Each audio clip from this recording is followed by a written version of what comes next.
The peace sign is over there. Ooh. Hey! Live? Yes. Are we live? Yes, I believe so. It says 9 seconds into it. Yes, okay. All right. Welcome. Woo! Hi everyone. Welcome to our fourth book of the month Paper Vacations book club discussion. I think it's the fourth one.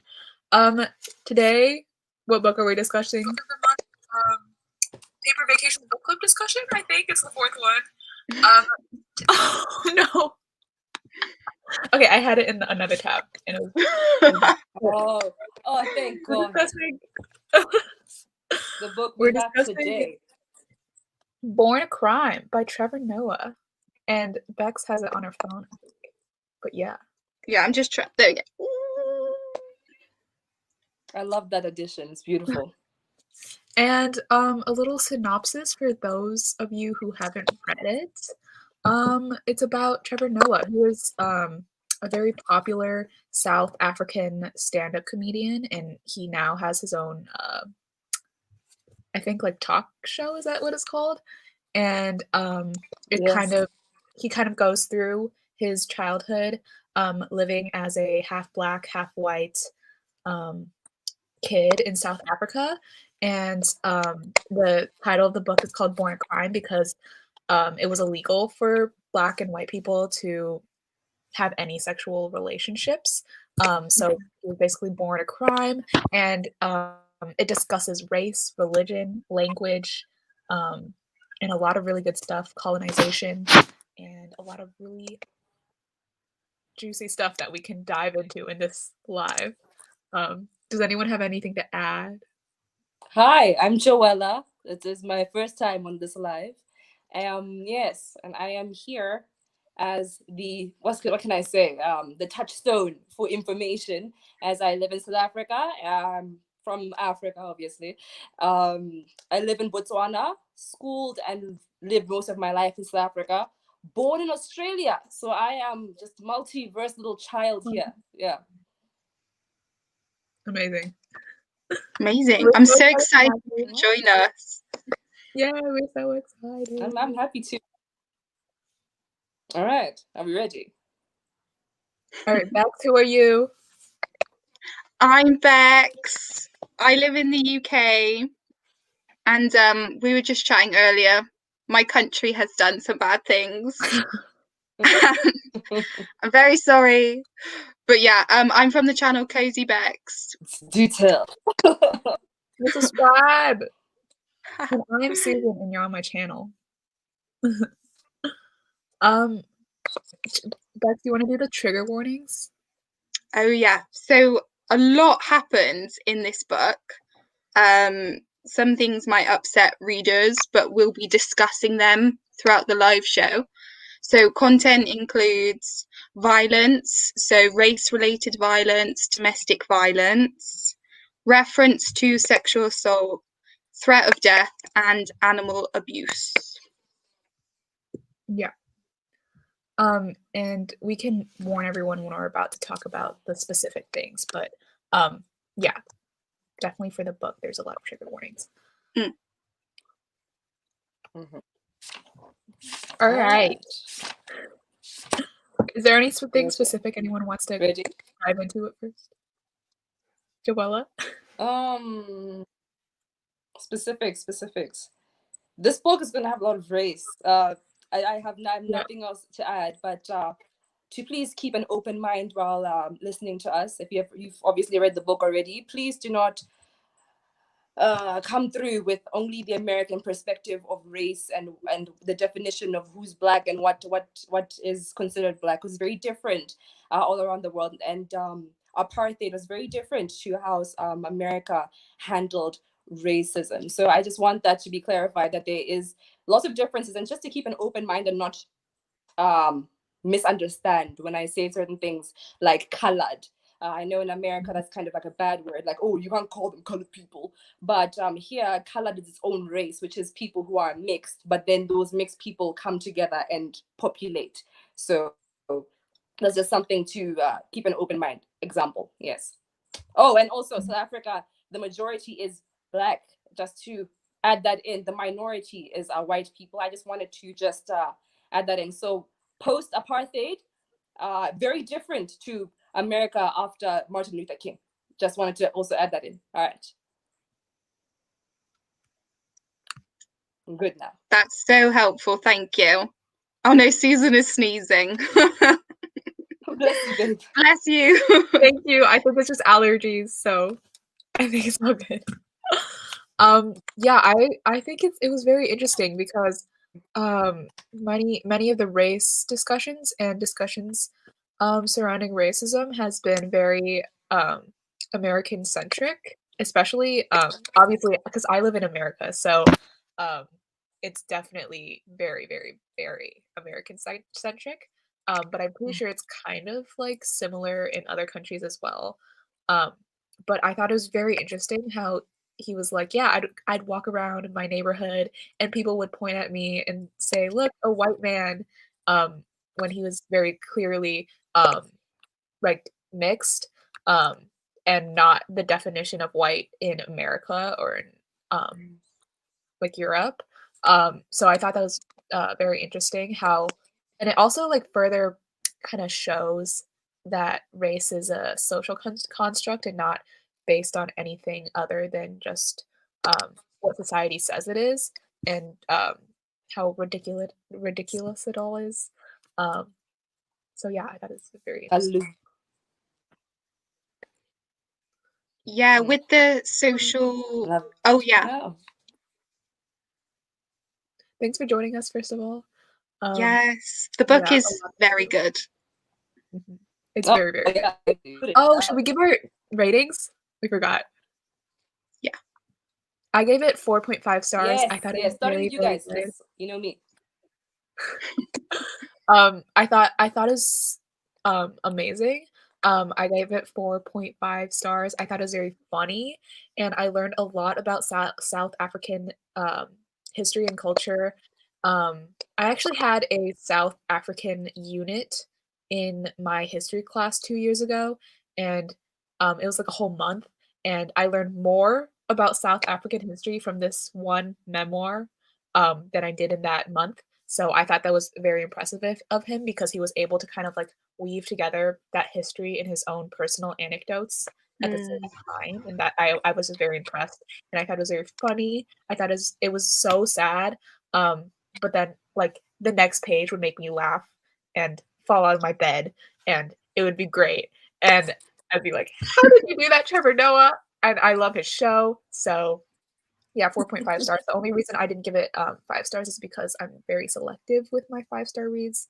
So, yeah, I don't think it's going to be like a favorite of all time, but I think it's definitely up there. I would reiterate so many of your feelings. I also gave it 4.5 stars. I thought it was such a good read. Honestly, something I'd recommend to anyone if they're at all interested, even if you're not. Go and read it, especially if you're not from South Africa. You get such an insight into things that have happened, things that are going on. And as Susan said, it's both, you hear horrific, tragic things going on, but you also hear about such funny situations and this amazing like family and their strength. So that's incredible. Yeah. I love that. And for me, obviously, I love this book. Ma? Okay. Bye. Sorry, that's my mommy. Okay. I obviously love this book. I really enjoyed it. What I love the most that I can relate to it, I really, really enjoyed this book. I've been watching Trevor Noah since I was like little, So obviously, great book. I don't do ratings, but it stuck with me since 2017 as it was a reread for me. Yeah. I love that. Read it. Also, Bex, you listened to it on audio, right? Yes. How was that? So my first ever audiobook, Trevor Noah narrates it himself. And, I don't mean to be weird about accents, but his accent is amazing. Yeah. And also, like, throughout the book, he speaks in so many South African languages, and I feel like if I was reading it, that would mean nothing to me. But hearing him, talking all these, are they dialects? I don't know. Talking all these dialects and languages is a great experience. And I listened to it on the bus on my way to work. Yeah, it was good. I love that. Did it convert you to audiobooks? Because I've been trying to do that for a while. It converted me to narrated audiobooks because I could see how that was a better experience. Yeah. I feel like it's definitely a hit or miss, because some narrators aren't the best, but then some narrators like Trevor Noah, and then I recently listened to another comedian's memoir, Dear Girls by Ali Wong, and like I feel like comedian memoirs, you kind of like it would be a loss if you didn't listen to the audiobook because part of their funniness and like funniness is their timing and their voice and their I don't know, delivery. So I definitely would recommend audiobooks, but I didn't listen to this on audiobook and I regret it. And when he like tells family stories, he'll do his mum's voice, or his friend's voices. I love that. Again, I couldn't do that myself. I couldn't imagine that. But yeah, hearing him do it is really funny. I love that. I love that. That's amazing. I didn't even think of the audio. I'm not really an audiobook person. I only use audiobooks, I think, like classics, if I just want to play it while I'm chilling in my room doing something. Otherwise, not like, I don't know, something about holding a book also. I'm unfortunately dyslexic, so I need to hold it in my hands. I just need it in my eyes. Yeah. I just think like audiobooks make you read, enable you to read so much more. Like last year, I was only able to read like a book a week max. But this year, I've been able, after discovering the magic of audiobooks, I've been able to read like 4 books a week. It's been great. I love audiobooks so much. I could never. But I read the physical copy so I could tab it and like annotate it. I love that. But I don't really remember much because I read this like a month ago. Can I share one of my favorite quotes? Because I wrote it down. Yes. So this is near the start of the book. Yes. Trevor is describing how he's a child through apartheid and how him being coloured, so part white, actually gets him lots of privileges. But like as a child, obviously he can't stand up against this like discrimination. And there's this quote where he says, as a kid, I could champion racial justice in the home, or I could just enjoy the cookies my grandma kept giving me and not my black cousins. So funny. He was like, you would take the cookies. Just to clarify, he's mixed, not colored. Even though he looks like it, he's mixed. Colored is when it took a long time, because first it was black and white. Then the black people who were mixed came together. And now, after many, many, many years, now it's colored. So specifics, just want to hold on to that. Okay, thank you. Yeah, I forgot that. That's all right. So are mixed people like much more rare than colored people or black and white people in South Africa? Let me say post-apartheid, we're seeing more mixed people. But even before that, the minute that people landed into the country, unfortunately, the British and the Dutch had their way with the women. What's it called again? Dang, I'm trying to remember the name of the tribe. The Khoisan, yes, the Khoisan women. And they were light in complexion already, so now they had mixed babies. So the mixed people have always been there, but because of apartheid, they had to hide. As he mentioned before, that they had some left with their white parents, and then only after apartheid came back. So mixed people in my life, in general, I do see them quite often, but I mostly see coloreds. And there's a very clear distinction when they say it. They're like, no, I'm colored. And I'm like, oh, okay, babe, all right. And you? Oh, I'm mixed up. Oh yeah, he did talk about how like he had to kind of hide from the public when he was at his mother's or grandmother's house. And he, like every time he like ran into the street, his grandmother would be like, "No, come back. The Yeah. people might They'll see take- you. They'll take you. They'll take Yes. you." And they did. It was horrific. I mean, if they see someone not in their where they belong, then taken away and put elsewhere. Like, let's find your white mommy. Like Mhm. tough times. Yeah. It was a tough time for him. I don't know how he made it through. And he keeps describing towards the beginning. He's like, yeah, slim chance. Like the way I was so naughty. How did I not get caught? And even meeting his dad, like not meeting him, but seeing his dad, he had to like the distance. And I'm like, oh, Trevor. Imagine not holding your hand, holding Papa's hand when you're walking. My twist. Yeah. He said like he had to walk with his if he was walking with his mother, he had to walk with a colored woman.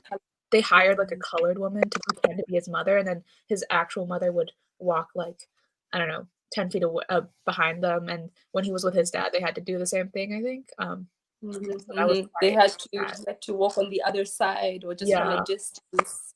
Even his jokes when he's when in his stand-up comedy, he makes a comment where they would go to the park, and it was nice because like so many people, they wouldn't really notice, and his dad would be somewhere and his mom would be somewhere, and he'd just be living his best life as a kid, oblivious to all of this.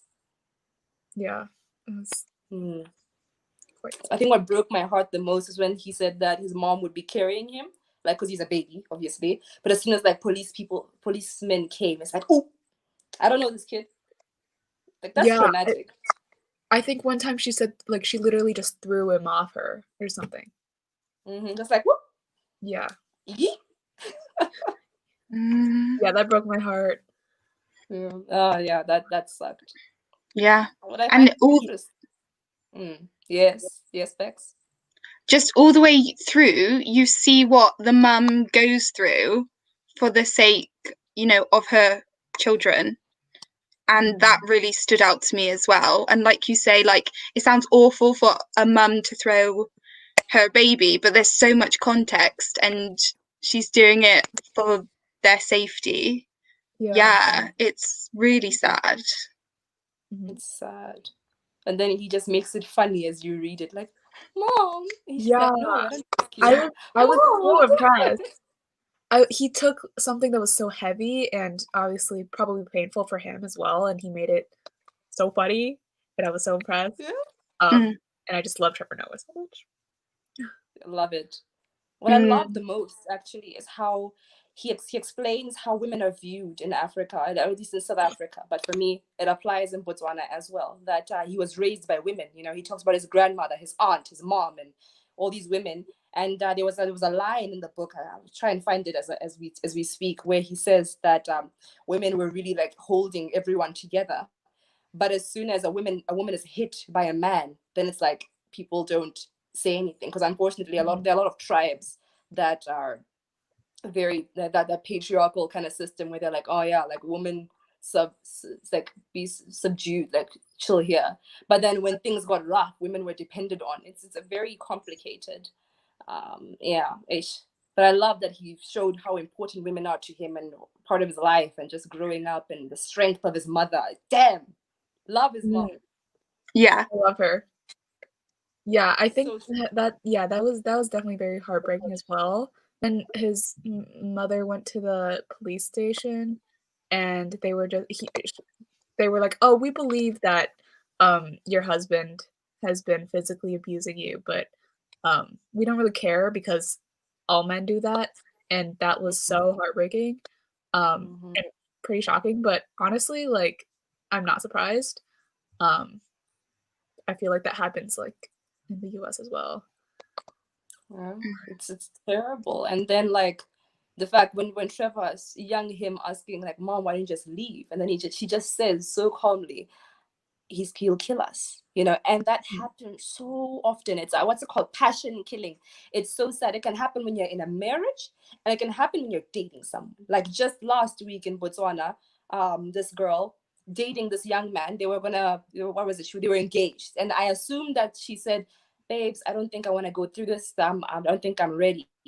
and her body was found not long ago, dead in like a ditch, car left behind. And what made it even worse is that he went to the police station and confessed, and everyone was just like, wow, like really? Yeah. Oh my God. And the other, just a week before that, another woman, also like girlfriend, boyfriend, he drowned her in the lake, and then I don't know if you know this, but no complete. So femicide, it's a hectic thing in South Africa, especially now. There's a lot of hectic nonsense right now. Yeah. Oh wow. One of those things. It's sad, and it's so. Yeah. Men have a lot of power, unfortunately. Also, but we have to remember the tribes also something to consider. Not all men are like that. Like it's explained in the book, right? The Zulu men are seen as like very bold and strong, and then the Xhosa men were the ones who were more of the thinkers, such as Mandela. So each tribe has its own kind of like thing. Like everyone has like a certain thing about them. My dad, his tribe, he are seen as very sweet men who honor their women and do all the work for their women, cooking, cleaning, everything. So don't not everyone, just some, but unfortunately. The majority. Yeah, I think I they smile. explained that. I'm really pissed. I think that when they said Yes. talked about how Trevor's mother and Abel were from different tribes, they would talk about how when she went back to his home, he tried to get her to act very differently because all the women were they were expected to be so much more subservient. And that kind of contrasted with how she was raised and like the culture she was surrounded with. And I thought it was really interesting how like in such a small area there's so many conflicting cultures, and I guess that kind of adds to the tension as well, how she really didn't live up to his expectations. Also when he was convicted of like shooting her, and then he didn't get like I forget he got released right away. He didn't get any prison time at all. That was so shocking. I thought for sure he would at least like stay in there for a while because the judge convicted him. But that yeah, I just want to double check real quick because I do believe he did go through something. It was just after the kid was like, "Oh, Dad, where are you going?" What's this? Trevor's little brother Andrew, and then he's like, "I'm going to kill myself." And then, oh, sorry, trigger warning. Okay, I'm going to kill myself. And then he's like, "But don't kill yourself, Dad." But I'm going to kill myself. And he did serve some time. I believe he served some time. But then when he got released, eventually, then he just lived his life, and Trevor hasn't seen him since. But though he lives close to his mom's house, that scared me the most. That it says that, like not too far from my mom. Like, oh, yeah. Shivers. Yeah, it's awful. Absolutely horrible. And the fact that she sacrificed all her like life's earnings for his mechanics business, I think it was. Yes. And then that's what he repaid her with. Because she spent like all her time. And Trevor helped out too. And they literally had to give up their house for it because they were so in debt. And then he just repaid her by shooting her in the head. So I think Abel was really like the epitome of a weak man. And like when you think of toxic masculinity, like I know it's quite a talked about phrase, but yeah. Yeah, definitely him. I liked how Trevor's mom explained to him that men like this don't go after subversive women. They go after independent, strong women because their dream is to take this freeborn spirit and cage them. And it's just so it just shows the malice that these men just have. Like they're like, oh damn, like Yeah. And she was better than him in like every way. and that just fuels his hatred. Mhm. Yeah. Every time she helps him out, he will hate her more because it's showing again that she's kind of stronger and better than him almost. Yes. Yeah. And that's not something we want to do with that type of man. No. No, didn't go well. And I really felt the difficult situation they were all in, especially his mother, because he would like beat them, or he would, I don't know, hit Trevor, and then for a year or like a couple months he would be amazing and treat them really well, and they would kind of forget and kind of be like, oh, I guess we'll forgive you for that one time, but then he'll do it again, and then he'll apologize, and then they go through this cycle of like hating him but then loving him. And I guess, and then when his drinking started, like their situation got even harder because they just didn't know what to do with him. They didn't know how to feel about him. And like when Trevor asked his mother why wouldn't they just leave, part of it I guess was like because he would kill them, but another part of it was probably because they had like such conflicting feelings about him.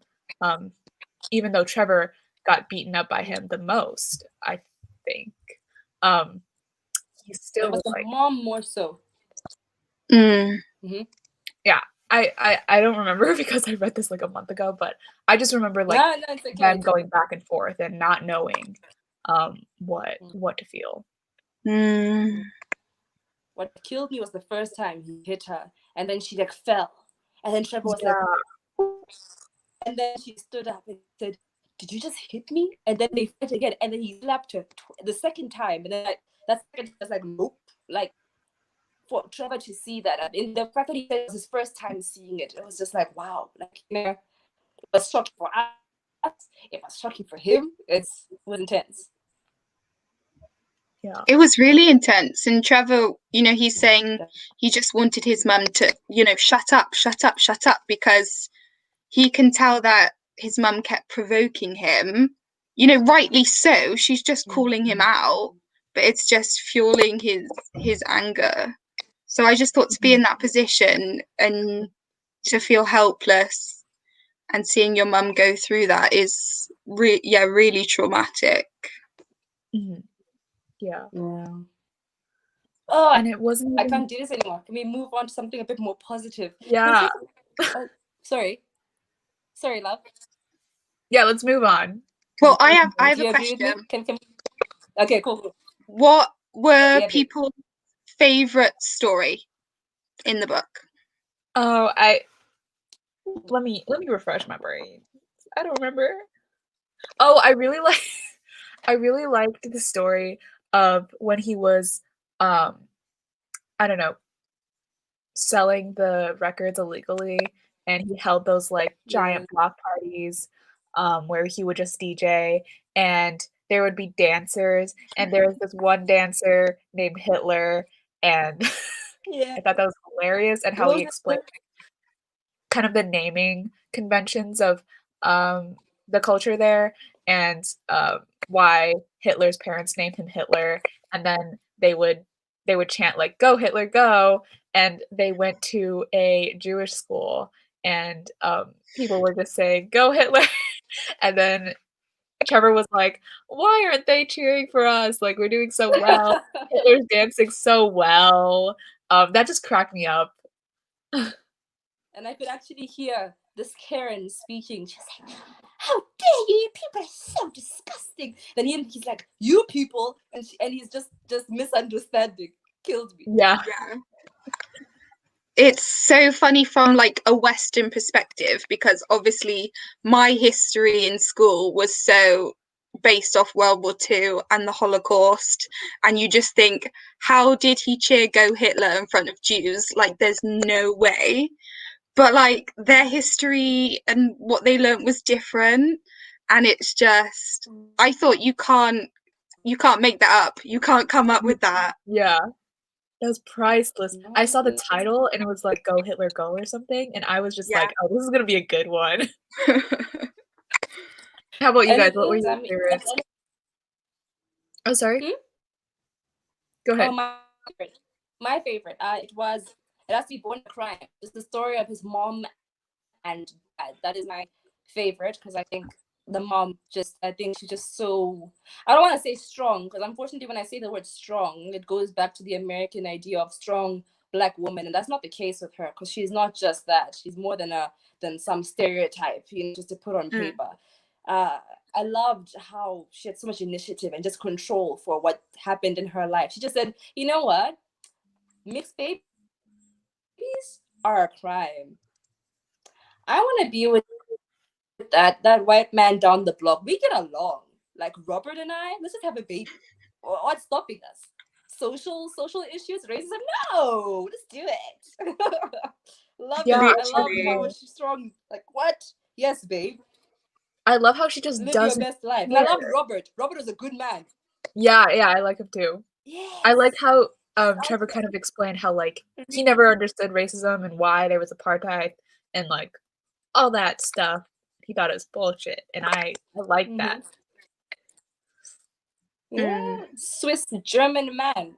I liked how that story about him, how he had a restaurant, yes, and what was it? He wanted to be both Black and white. Any races could come in, and as soon as people start complaining, they're like, oh, we don't want this, and then like they started making up stories like, oh, there's a health crisis in there. Then there wasn't, because obviously Swiss German, clean AF, and then he was given the option whether to keep the place and make it only white or shut it down completely. And he chose to shut it down. And I was like, you see, this is what we need in our world. Men like you. God bless you. You know? Yeah, I love it. Yeah. He really tried, He really gave it a go. Sadly, it didn't. Sadly, it got shut, didn't it? I can't remember what happened. It got shut down.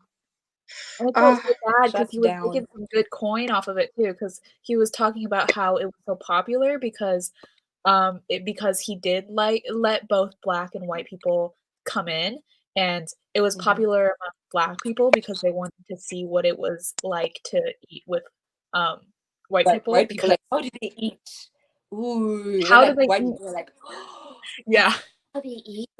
They know how to use forks and knives? Shocking. Yeah. Literally. I felt so bad for the man. He was getting his coin peacefully, fighting apartheid, and then they just had to come for him. My man. It's a shame. You try to make change and people come through and say there's a health crisis. But I did love that. That was my favorite. Yes. Did anybody else have a favorite? I don't know who said their favorite first. Someone else. I just want to. Did we already go through? Oh yeah, I went. But I just want to point out like a scene in your chapter in Born a Crime where he was like, when he was visiting his dad, and his dad. He went to the zoo with his mother, and his dad also went with them, but he had to walk quite a long, like behind them, so people couldn't tell that they were together because that was obviously illegal. And Trevor thought it was a game, and so he kept yelling like, "Daddy, daddy, come back!" And people started looking, and I thought that was hilarious because I could even now I could imagine Trevor doing that because he's such like a goofball, but also like I thought at the same time that was very scary because if people did notice that they were together, like they could have all been arrested. And I don't know, I think that's just like a prime example of how he kind of combines humor and heart-wrenchingness together. Yeah. He did it so smooth. I was also thinking, Daddy. Oh, it's funny. And then he ran away. I could picture Robert just like running, just yeet. Out of the whole area. It's like, yeah. I love Robert. That's so hilarious. Yes, Bex? One of my favorite scenes was he was laughing on the bus so hard. If people don't know what I'm talking about, it's when Trevor's describing as a young boy, he hates that he has to keep going outside and pooing in this little shack. So he decides to live his best life Yeah. and put some newspaper on his kitchen floor and just do his business in the warmth of his own home. And then he thinks, and he's talking about how how pooing is something that humbles all of humanity, no matter where you are. Exactly. And basically he hides this poo in the kitchen bin, and he thinks he's got away with it. He thinks we're all good. And then his mum comes in like, I can smell I something. think there's his great grandmother who was blind, and she could Oh, his great grandma who's blind hears the whole thing, but doesn't know what's happening. Yeah, she was like, "Who is that?" And then he would have to like, "Oh, I have to quiet down my pooing." And basically, in the end, Trevor, he acts all ignorant, but his family find this piece of poo in their bin, and they think someone's is it put a curse on their family? Yeah. And so they bewitched, that's it, bewitched their family. Yeah. So they have a major prayer intervention, and the community, everybody comes because we need to cast out this demon from this house. Yeah. We're going to burn it. We're burning I it. felt so much secondhand embarrassment from that scene. It was so funny. It was off the charts. And the grandma asks Noah to pray, and Noah's thinking, I can't pray against this because I'm the culprit. Oh my God. I don't. So I just thought that was so ridiculous, but really funny. I love that. Because it's just so classic. Because he mentioned before that yes, there's Christianity, but people still hold on to their ancestral beliefs, like just in case. That's what he said, like just in case. Oh, just in case. And it's quite interesting that his mom was very much Christian. I'm very much Christian myself, but we still have these superstitions, but that I still think are very true personally. I mean, if I saw something like that, I would think it's witchcraft. Like, damn, let's go and burn it because the demon has entered the household. Like it's one of those things that is just normal, but also like, really? I don't know. It's one of those. It's funny. I wouldn't bring the whole community though. We just burn things in the backyard, like, yeah, we were taking care of it, and we just like pray. And then when it's finished burning, we go back in the house, like, yeah, we're good now. I think it's the same as like, I don't know if people still sage their rooms. Same concept, but right. one was seen as being classy and like woke, and then the other one is seen as being primitive. Mhm. So perspective. Yeah, I thought it was. Yeah. And I imagine that was about race, wasn't it? Because you associate sage with more white people, like white witches. But yeah. Another thing I thought was really interesting, Susan, you said earlier about how it really revealed race as a social construct. And it was to do with, he talks about the Japanese and Chinese people, and how Japanese people were white because South Africa wanted to have good business relations with them, but Chinese people weren't.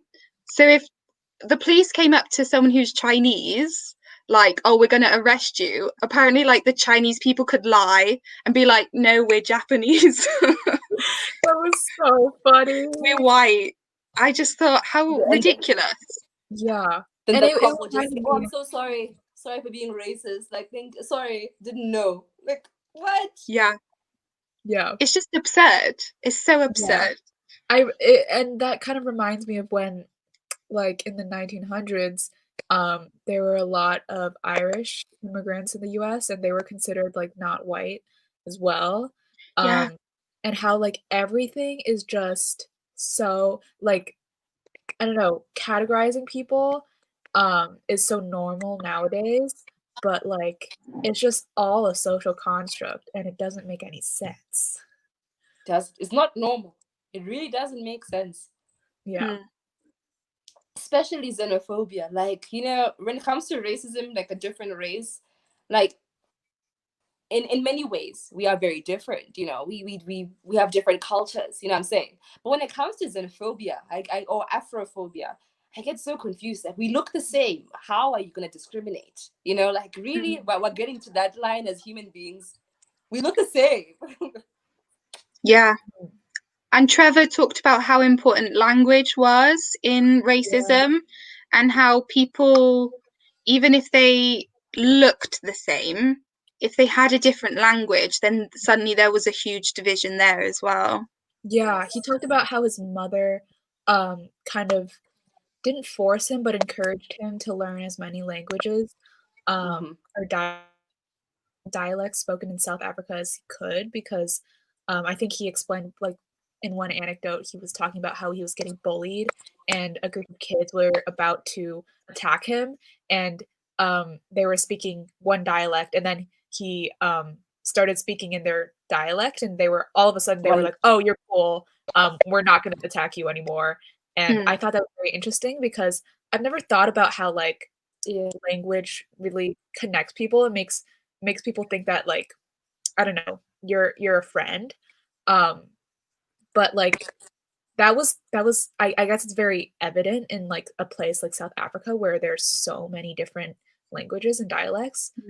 Because, like, where I live, most people speak one language, and it's not really noticeable because, like, I don't know, there isn't that much like my parents, they speak Chinese mostly.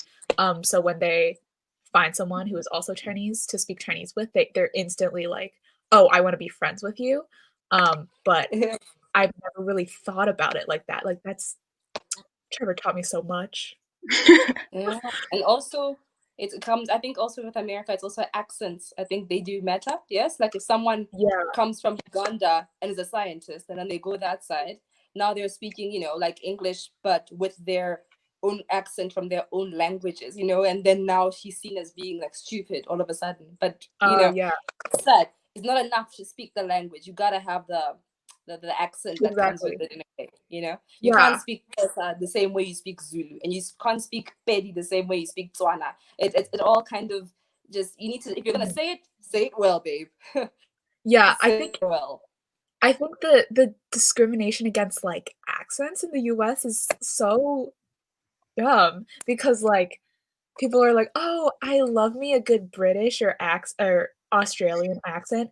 It makes someone sound so sophisticated, but as soon as they hear someone from, like, any other European country or, like, an Asian country with a heavy accent, they're like, "Oh, you must be not intelligent," which confuses me because the fact that they have an accent means that they can literally speak their mother tongue fluently, and they learned English either in school or on their own, and they can speak it fluently.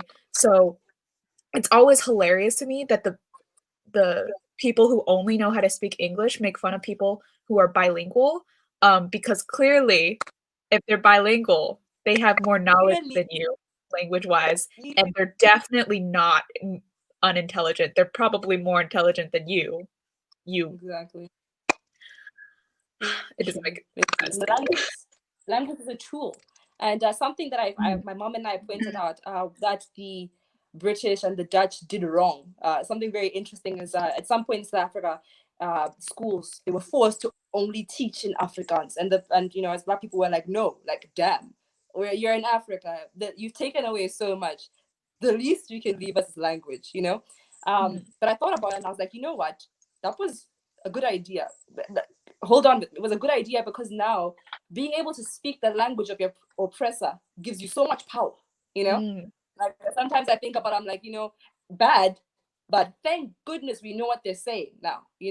We won't get bamboozled by them, which is something that I think the British and the Dutch got really wrong. They thought they were saying, yeah, look at us oppressing them, taking away their language, but really they were giving a tool, um, towards the end, once everything was sorted. Yeah. Mhm. Yeah, and Mm-hmm. I think, that kind of relates to when Trevor's mother made him, learn English as his first language because, he kind of talked about even if you were like, Black people were only allowed to do these labor jobs, and they weren't allowed to go to school with and like learn all the academic subjects. However, if you were Black and you did know English, you could do you could get out of kind of that forced, I guess, lifestyle. And the fact that if you knew English and you were very good at English, you could get a lot farther in life than Black people who just knew their tribal language. And I thought that that kind of really highlighted how powerful language is, and also just how like messed up it all is. Yeah. Very, very much so. Oh man, and even when you do, or even if you are Black, or in his case mixed, and you do speak English and you speak it well, the minute you get to the school now, because for him when he was schooling, like at least like I can say primary school years, because how was it 8 years old? That's when apartheid ended for him, I believe. That like when he was 8, it was like, well, we're all good now. So now people are mixing, but there's still so many problems even when you're mixed as a school, because we can't just say, unfortunately with history, we were taught in the American type of way where it's like factual, like this happened, and this happened, and now we're here. We didn't have that emotional pull the way when I assume, Bex, that you guys, when you're taught about the Holocaust, very like intense, like, oh my god, like people did this. When it comes to colonization, it's like it happened. It's very twisted, and I hate it.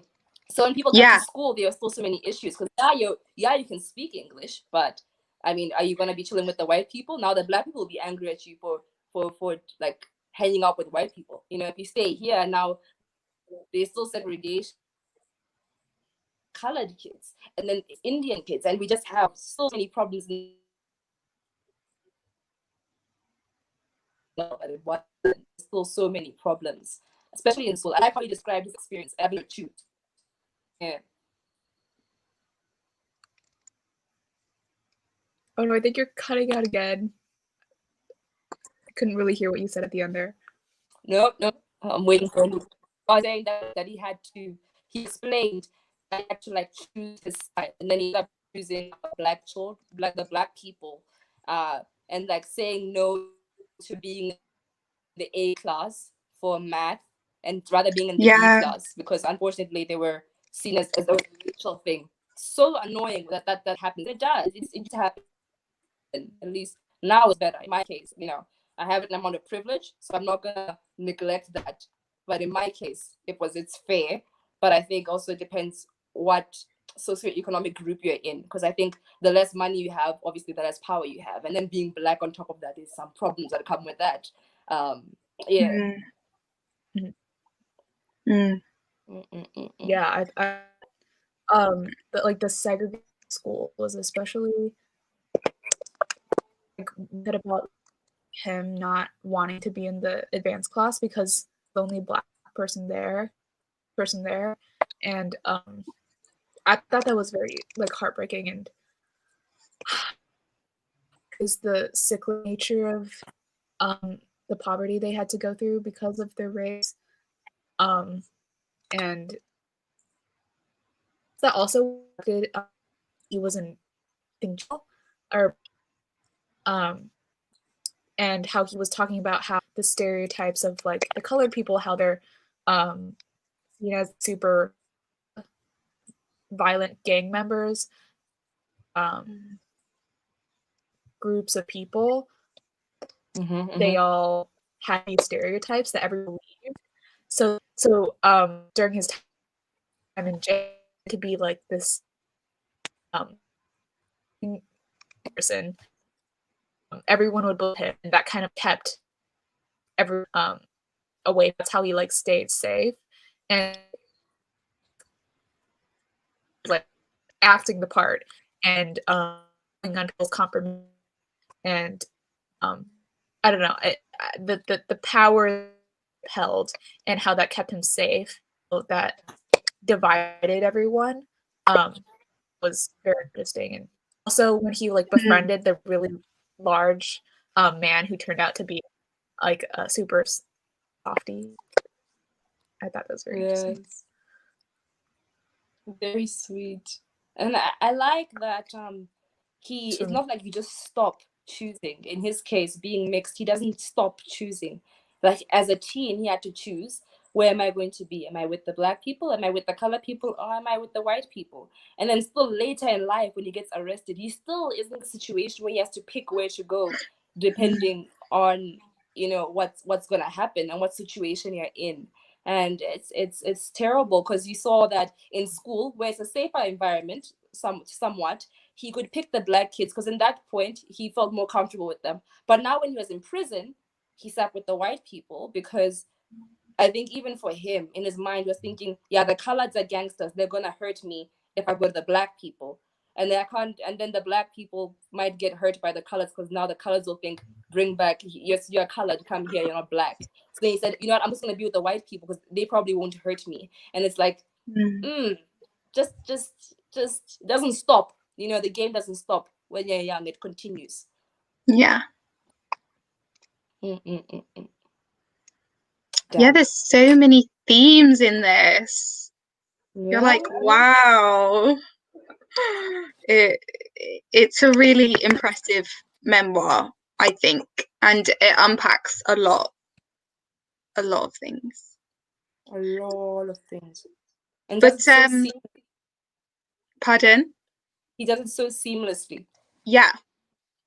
Oh yeah, he's not like trying to teach you, is he? He's not coming at it like, let's learn about this, you know. It just all blends in. But yeah, were there any stories that people didn't like?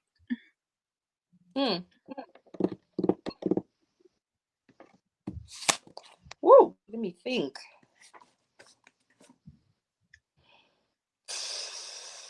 Because one stood out to me as really frustrating. Oh no, we lost Susan. Tell me. Oh no. Wait, she's okay, coming back. Susan said her internet cut out, but she's back. Oh. Okay. Stay strong. Oh, can you hear me? Yes, Beck. Yeah. Your quality has dipped a little bit. Oh no. But we can hear you. Sorry about that. That's cool. Okay. Awesome. That's the only thing that matters. That's fine. Yes, Beck. As long as you can hear me. Yeah, the story that just really, like, while I was on my bus journey, just really annoyed me was when he has that beautiful date to the dance and he suddenly realizes she doesn't speak English. And I was like, what? Like, how? He realizes, oh, all along I've never actually had a conversation with her. That infuriated me. I was like, Trevor, do better. What was that? Oh, yeah, that was a bad one. Because I even tried to think. What was like, it? Maybe. I don't remember this. Dude, it was Do you remember when he has that beautiful girl that he takes to the school dance? But she won't get out of the car. Oh yeah. Yeah. Oh my god, that was so made me judge so bad him. for her. Really did. Me too. He was like, "Oh, I've been distracted by how pretty she is." Very questionable thing. Oh my god. You know, I think he grew from that experience, though. He learned. He learned a lot, but I blame both of them. Yeah. Because, like, their medium was Tom, because Tom spoke Spedi, which she understood, and he spoke English with Trevor. So he was just like talking to her, then he talked to him. And I think what Tom did was, like, they never actually spoke to each other. They saw each other, and then you know how teens are, you're kind of like scared, like, oh, what do I say? You know what I mean? So I blame both of them, because she just went into a car with someone not knowing that he doesn't speak Spedi either. Just a funny moment. And she was like, yeah, I thought the whole no. Sad. Then he had to go looking for someone who spoke. No one did. But the ending, though, the ending was like classic girl move. Confuse the enemy. Just the I thought the whole a real setup was passionate weird. kiss. Really? Yeah, because he was like, what was it? In exchange for something, I'll give you. I don't know what was the deal. It's like he made a trade with the other guy, and he was basically like, I'm gonna Tom. pay you to get me a girl or to get me a date, this dance. And I thought that was very problematic, and I don't know, it just didn't sit well with me at all. And I was not surprised that it did not go well because it just the whole setup and how From the start. yeah, from the start it just I knew it wasn't gonna go well. I don't know, I think he kind of I put don't it know. in I there. don't remember So, if like, he paid him. He I don't made remember him if he paid because I remember the mixtapes, other I think. story. yeah, Yes, Yeah. it was like an exchange. yeah, it's like a Well, trade, and I don't know. I feel a bit. I don't judge him too much because it's very easy to look at things as trade.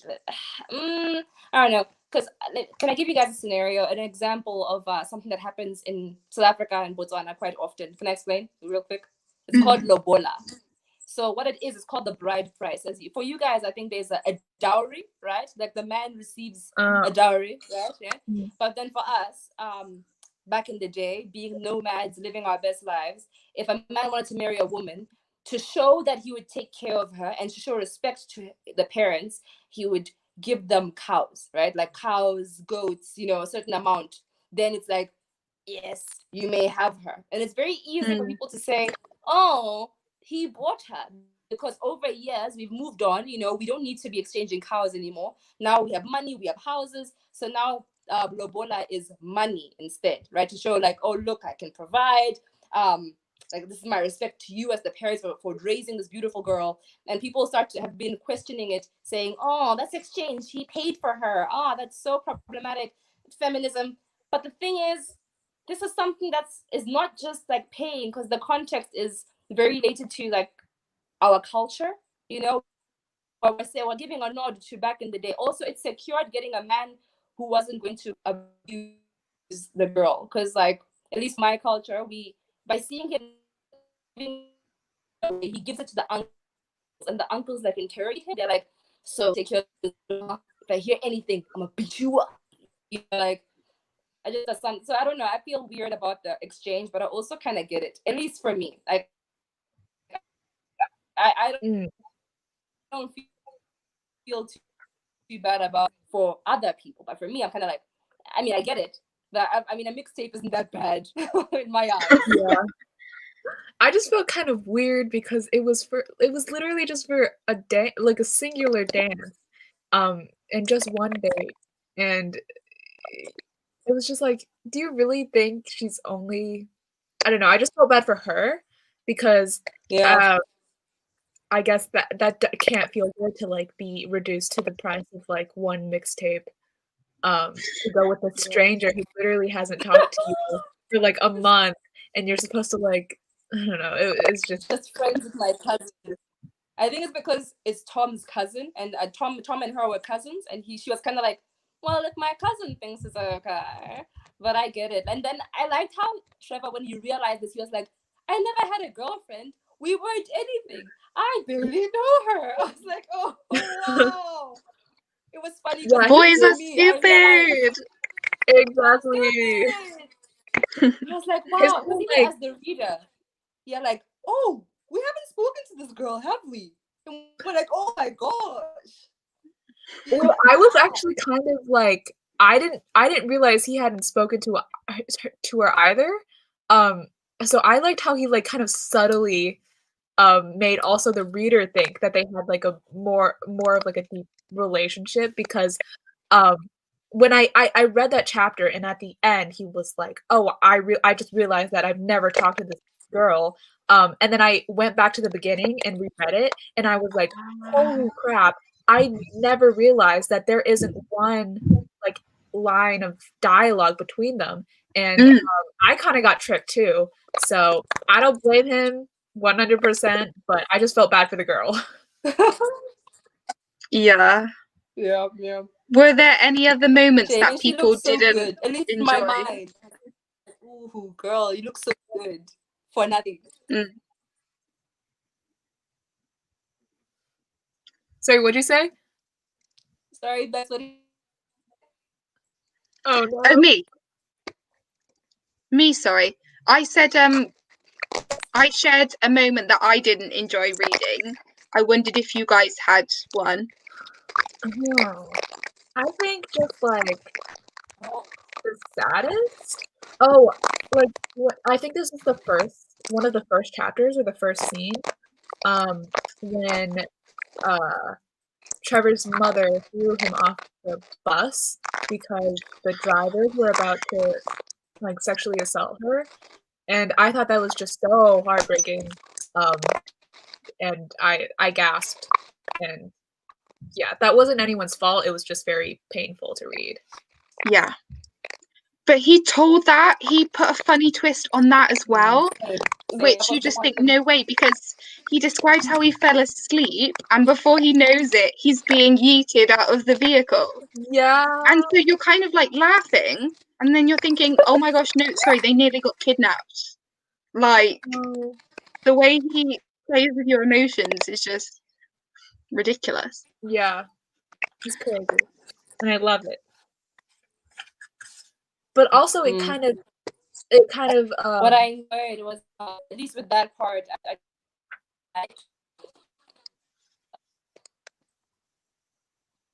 Oh, okay. JoElla, You want to go? you cut out. Do you want to start again? JoElla. JoElla, come back to us. Okay. I'm here. I'm here. Can you hear me? Can you hear Yeah. I can hear you a little bit. Yeah. Still here. Can you hear me? Yeah. Okay. I'll speak a bit slower. I really liked that scene. I hated it because it did show that whole like language thing. Because she spoke closer to him first, and then he was like, "Ooh, closer women." And stereotypes of closer women are like, they're prostitutes. They don't listen. And for him, he's a Zulu man, and they want their women to be very obedient. So I was like, it's kind of benefiting from the drop the need for it, but still, yeah, you're gonna see, and it's probably going to rape them and kill her kid. Mhm. It's traumatic that she had to drive a car. That isn't unseen. There's still so many as a foreigner, in Africa, because I have that it's can't go certain places because of xenophobia. I could go somewhere and then they hear me speak and then they're like, "Oh, you don't understand Xhosa, or you don't understand Zulu," and it's over. It's this is just in the past. It's still very much present, and it's hectic. Mhm. Yeah. Sorry. Sorry, I'm laughing at Susan. I did not mean to yawn. It wasn't because of you. I'm just. No, JoElla, you were cutting out a bit, but I think you were talking about how the stereotypes of the past are women, and how like even you have experienced like, did you say judgment based on your language? Yeah, xenophobia. Yeah.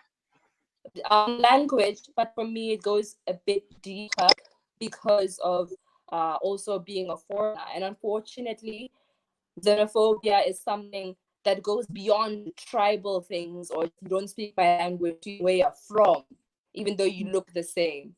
So this is something that still stems today, even though what happened is like described being in the 1990s, because Trevor was still a baby or something, or early 2000s, but still very even in modern day. And if anything, it's more dangerous. Yeah. Oh, God. I still can't go certain places because of this. It's dangerous. But it's gotten better tribally. Problems. Yeah.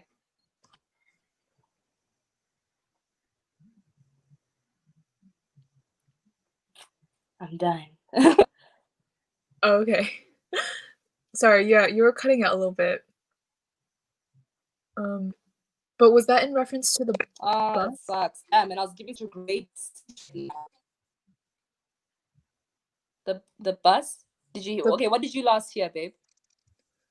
I didn't hear like most of that. Sorry, I'm bad at interpreting. I got what you were saying. JoElla was talking about her personal experience. Oh, okay. Her personal experience in xenophobia. But I guess Susan didn't catch that. Yeah, That's your loss, Susan. That is your loss. I know. I feel so bad. But thank you for sharing, JoElla. Oh, it's okay, B. It's all right. Yeah, and I'm sorry that still All the happens. tea. Yeah. That's really scary. It happens, but my hope is yeah. But it's explained book. I hope you remember the first where it talks about the genius of a part.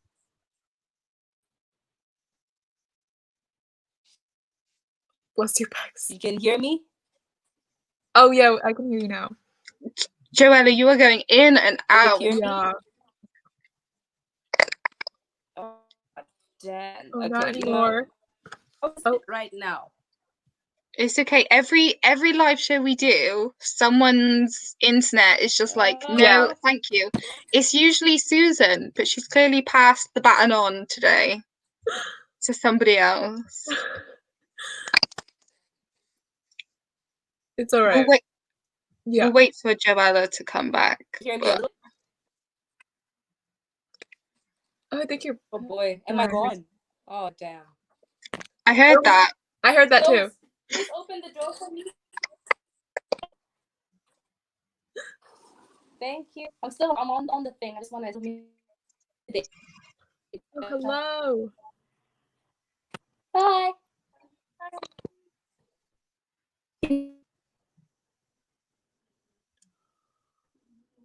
You can hear me? Yes? No? Yes. You can hear me?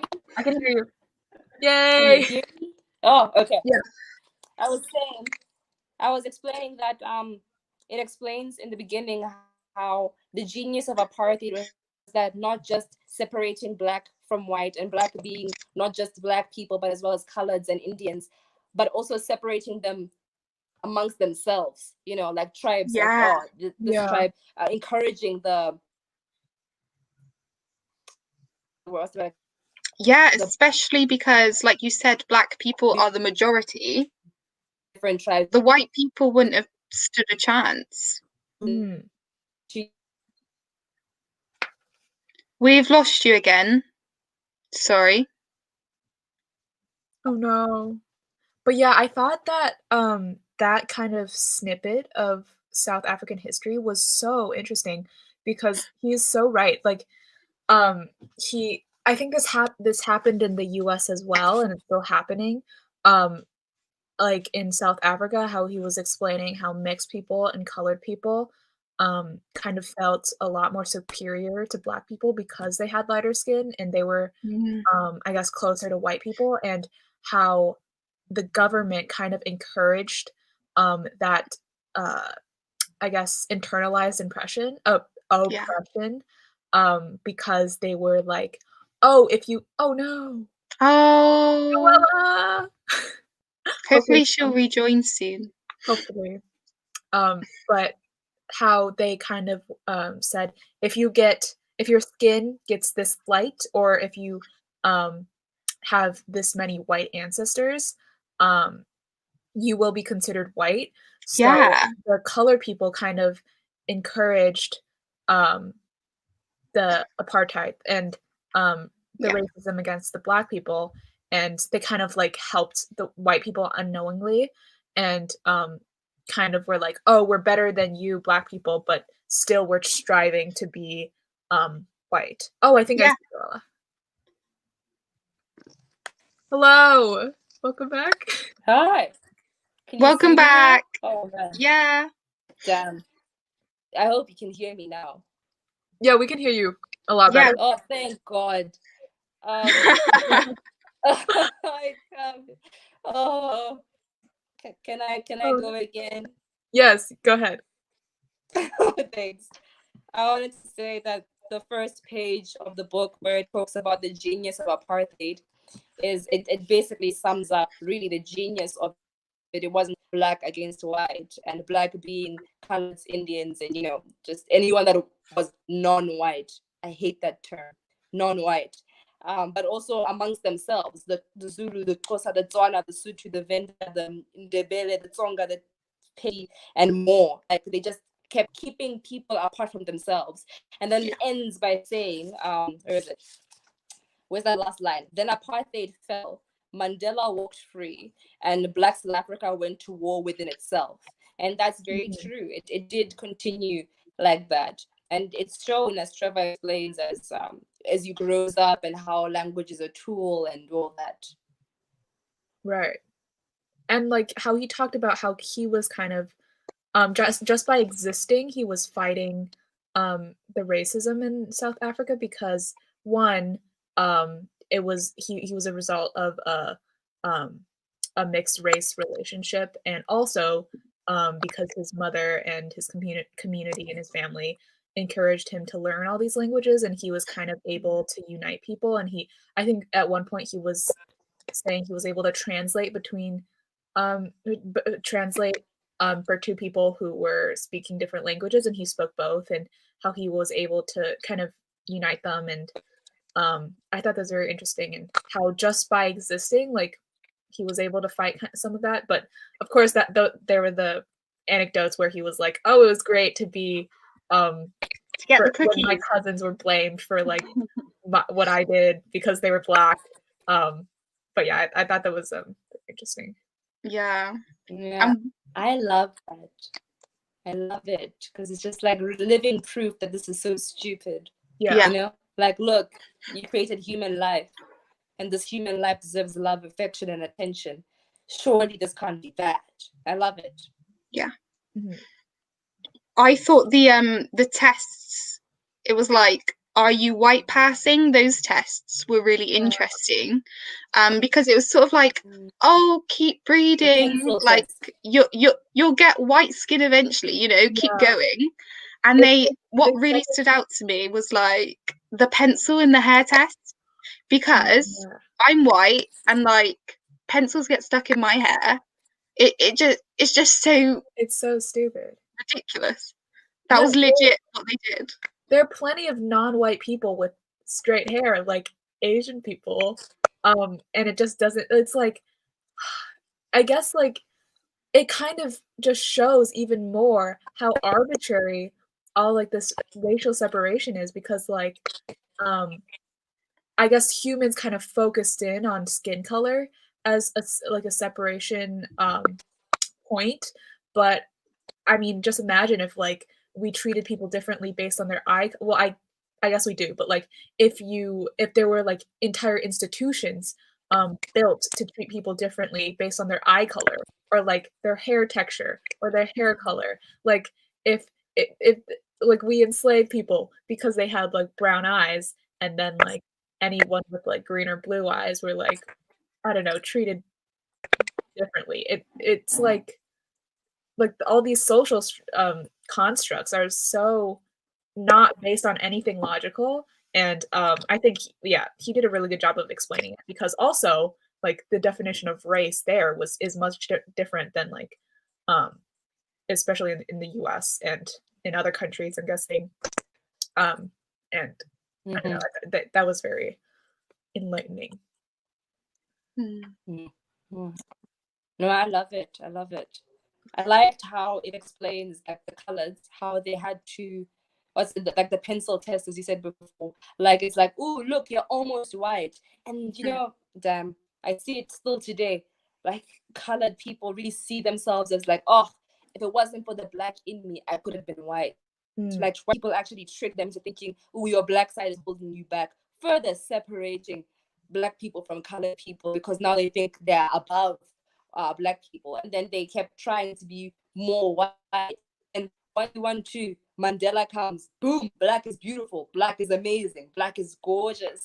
And now they were like, oof, now we have to go backwards. Now they're starting to wear their hair for their curls again, and they're learning to love their curls, which is something very interesting that the colors had to go through, because as he said, they are the saddest story of South Africa, because at least, well, not for me, but I think that to some degree, because when the British and the Dutch came, they found the Khoisan, who are also indigenous to Botswana as well, the Bushmen, as they like to be called, they like to call them, and they were black, and now they've been tricked into thinking that they have to like separate themselves from what they used to be, and now it's an insult to say that you're a Bushman, you're part Khoisan. It's very sad that the separation goes even to heritage.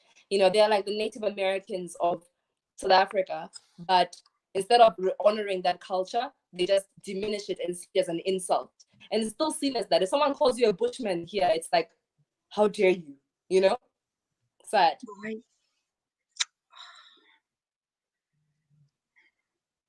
Woo! It's very much like taught hatred, isn't it? Yeah. Yeah. It's Very like taught. I think it's like internalized oppression anywhere. I think it's probably more pronounced in South Africa, but even in the US, like you hear all these immigrant stories of how people will try to let go of their culture to better assimilate to American culture, because they would be treated better that way, and also their children are taught to hate their own cultures, and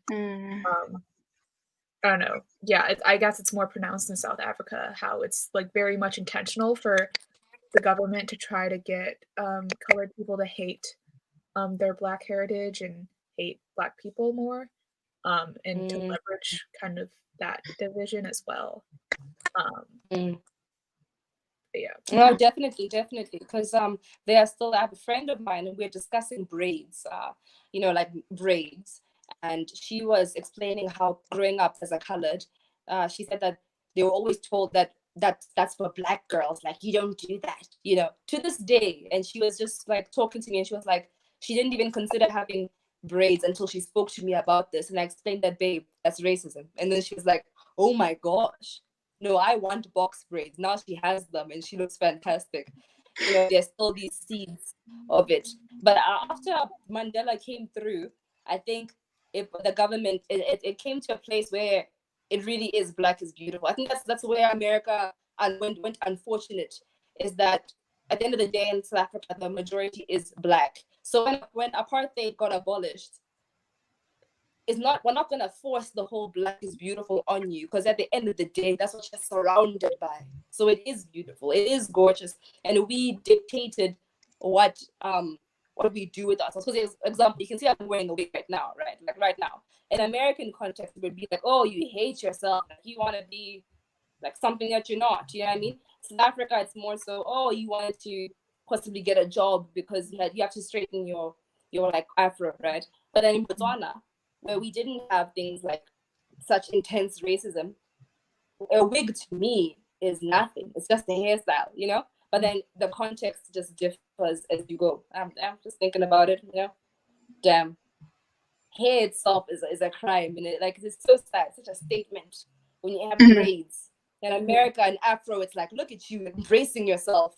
In America, when you have a wig, look at you demolishing yourself. But then when you come to South Africa, post-apartheid, it doesn't really matter, Like, it's interesting how hair plays into it for one specific race, and then for another race doesn't, just depending where you are.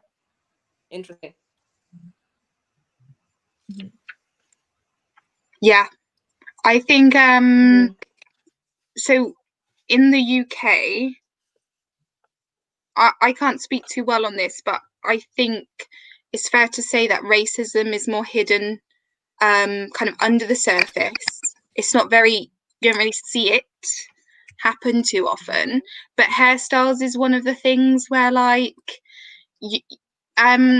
there's been stories of like people have been sent home because they have braids, and it's been deemed like you can't wear that in school, which is, it's so interesting that hair has become, like you said, it's this statement thing, and apparently you're saying something, you know, with how you wear your hair, Yeah. and people are getting offended by it.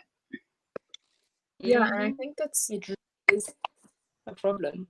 Because even for this live show, I had to think. I was like, do I want to wear a wig, or should I just change my hairstyle and get an afro? I was even thinking, like, what do I want to say? And then I realized, F it, I'm living my life, and here I am discussing serious topics, like whatever my hair is, who cares? You know, because for me, it's not me saying, look at me, warrior princess of Africa. No, I'm just JoElla. You know? Yeah. And I think that's like one reason why I have such a problem with like cultural appropriation with hair, and non-Black people wearing like traditionally Black hairstyles, because it's like Black people have been ridiculed and punished for those hairstyles for like centuries, and all of a sudden, just because you think it's cool, you're gonna wear it, and you get to wear that hairstyle that's been so important to their culture and to like their protection of their hair for so long. But then you also get the privilege of being not Black, and you can't have both, and you can't profit off of something that's been oppressive for Black people for so long. And I think that goes for all types of cultural appropriation, but especially for hair, because it's so easy to like do that with your hair. And I know for me, I'm very privileged to not have to like think about what like hairstyle I want to go with for like for example for this live show. I didn't even think about it. And I think it's just so crazy how people are like, I don't know, judge you based on your hair texture, because I've had people say like, oh, I wish I had like hair as great as yours. I don't know, maybe they'll say like it's just because it's easier to take care of, but I know it's because of the Eurocentric beauty standards of like having straight hair is better, and it's so not logical. It really is sad.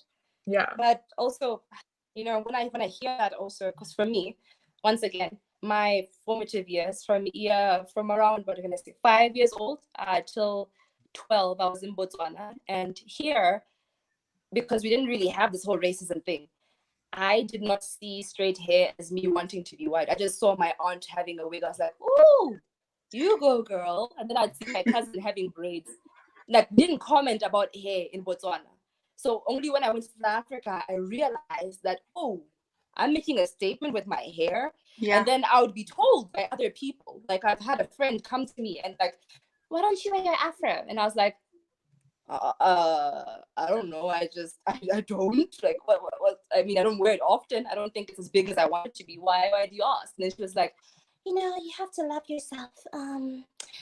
You can't just step away from who you are. And then I was just thinking, how do you know who I am? And how do you know that the reason why I'm wearing a wig is because of oppression? Like, I get it that it does happen, but I don't know, when it's so quick to judge and not understanding the context someone goes through, or rather what they've gone through in life, or who they are, or where they're from, and then making that statement of you hate yourself, or, oh, it comes from racism. I always start second guessing. I think in America, I get it, because the racism there is a little different. Like, thank God I'm still in Africa. For them, they're like gone. They're stuck in a different continent, and that's not, can I say, they're not theirs anymore, because they are the minority. I guess there it would be seen as, oh, you hate your hair. It's because of European standards. But then for me, it's like, I just felt like having cornrows, and I got this new wig. Do you think it's nice? You know? Yeah, I think it's such a double standard, because I'm just speaking on like my own experiences in America, I've heard people say like, oh, if you relax your hair, or if you wear for Black women, I mean, if you relax your hair, or if you wear like a straight wig, or just a wig in general, you hate your race and you hate your hair. But then I've also heard more often, I've heard like if they wear natural hairstyles, or they just don't do anything with their hair at all, and just let it be natural. I've heard extremely like I've heard a lot of people criticize that as well. So it's like either way, whatever you choose to do with your hair, which is like it's just like a choice. Like clothing. Like why would you judge someone based on like, I don't know, a choice of appearance, or like taking care of their hair? Either like whatever choice they make with their hair, they'll be criticized. And it's like either way, they can't win in the US, especially. And I think that double standard is like so, again, so stupid and so harmful, because when you ask someone why you do that, it's because it's one, it's their choice, and they could be like trying to avoid criticism from the other side, but in trying to avoid criticism from the other side, they still get criticism. And I think just hair does not always need to be deep, like gal. Do what you want to do. Yeah, exactly. What makes you feel good. Exactly. But unfortunately, there are those who, for myself, I just do my hair how I do my hair. I'm just living my best life. But then there are also those who still have the internalized idea of white good, black bad. It's still very apparent. So we don't have to neglect it. Because when I see people saying like, oh, you hate your hair, I think the approach is bad. But I get where they're coming from, because there are still people who have that feeling of white good, black bad. Because you need to understand that for us, apartheid was 26 years ago. It's not like we can just get over it. It was a traumatic time for South Africa, and we haven't even passed a full generation since it happened, you know. So I can see why people are still tender with things like hair and languages and the like. But yeah, it's complicated. I don't know how else to say it. It's complicated and exhausting. Yeah. Such heavy topics. I have another topic I thought was also pretty prevalent in the book. And yes, I think Trevor's mother's religion, and how like intense she was. Like the first story was the bus, and he kind of explained how she would literally spend the entire day on Sundays every week traveling between these 3 different churches.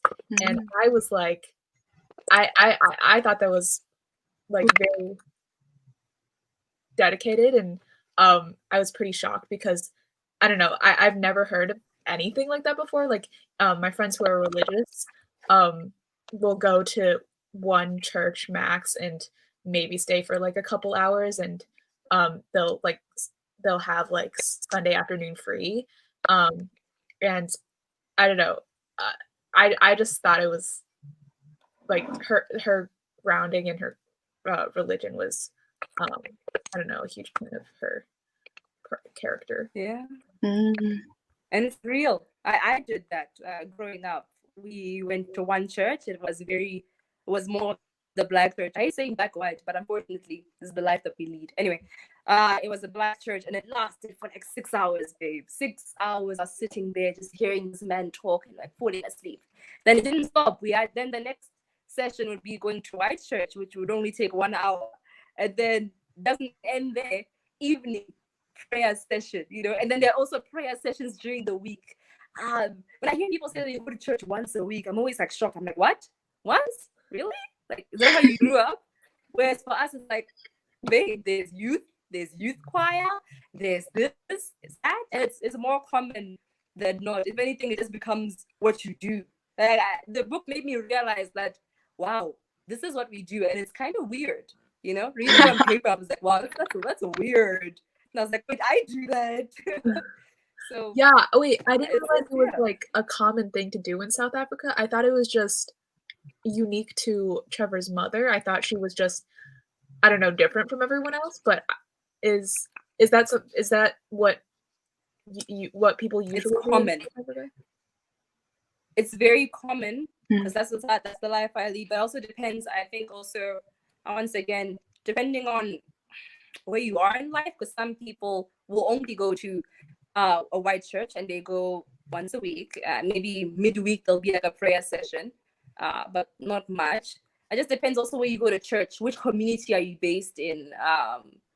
You know, like what language do you want there spoken at the church? Because that's also a thing. Because they're gonna go to a Tswana church, as you know, it's gonna take forever.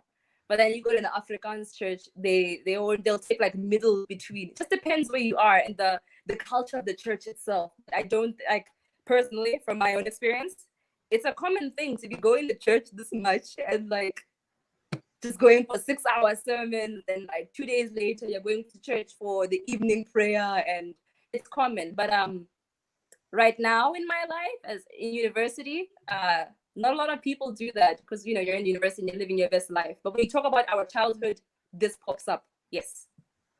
Mm. Lots of explaining, lots of disclaimers. I want to make sure I don't want to misrepresent my peoples. Yeah. I don't want to pressure you into thinking you have to represent all of South Africa. Just yourself. I'm just here. Yeah. I also want to give full context because I'm a perfectionist. I need to make sure everything comes out very nicely because it's very easy to misword things. And as someone who gets annoyed when someone miswords things, I like not miswording certain things. You know what I'm saying? So yeah, and Yeah. I just put a lot of pressure on myself. Okay. But thank you for sharing. Mhm. That's awesome. Oh, hi, Lena. Also, hey, Hello. Lena. Hello. How Wow. you Hello, doing? dear. Have you finished the night circuits yet? Because I remember last time or 2 months ago actually, you were reading it, right? Anyway, Don't judge her, Susan. Goodness me. I know Take your I'm time. reading Starless Sea right now, and I started it like a month ago, and I'm still only like halfway through. I I feel like hated it. Eric Morgenstern's writing is like, I don't know, a slow read. Love it. Anyway, I hated that book. Sorry. My God. That book was not nice for me. I took 2 days to read it. If you're not feeling it now, I don't know if you're going to later. So that's just my view, baby. Woo. That book, I actually thought I need to reread it in 6 months just to detox and try again. The Which one Scarlet is it? Sea. Oh, the Starless Sea. Oh, I read it like last year, and I'm rereading right now. I'm rereading it right now for a live show in like 2 weeks. And Okay. I love it so much, but I just think like I don't know, I read her writing very slowly for some reason. It's not because I don't like it, it's just because I just have to like take time for it to absorb and then kind of simmer for a little bit and then go back and read a couple more pages. But yeah. Oh no. Okay. Oh, are you in a Very slum? different from me. That sucks. Slums are the worst. Ooh. They really are. But when you come out of it, it's like coming back to a drug. Exactly. It's beautiful. So I don't know. Oh, a drug. Pros and cons. Pros and cons.